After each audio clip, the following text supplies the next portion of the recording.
I was 8 when I saw her for the first time.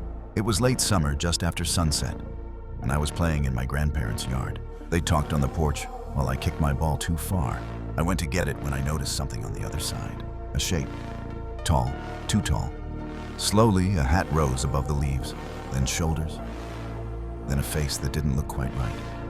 Smiling, but not friendly. She had to bend slightly just to look over. She was at least 8 feet tall.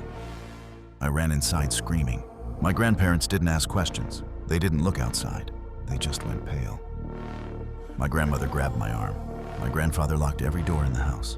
"That's her," my grandfather said quietly. "The 8-foot woman. They told me she came for children. Took them to work for her. No one knew where.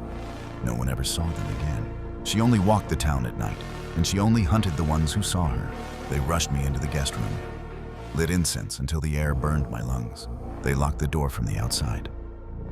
No matter what you hear," my grandmother said through tears, "don't open the door until 8 tomorrow morning. Not for anyone."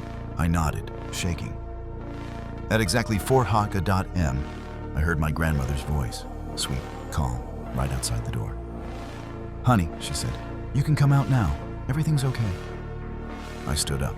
My hand was on the lock when I remembered the incense, the warning, the fear in her eyes. I pressed my ear to the door.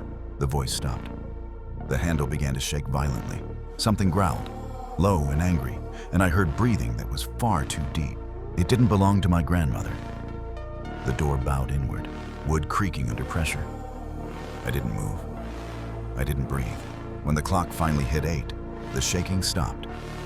The house was silent. My grandparents opened the door and didn't say a word.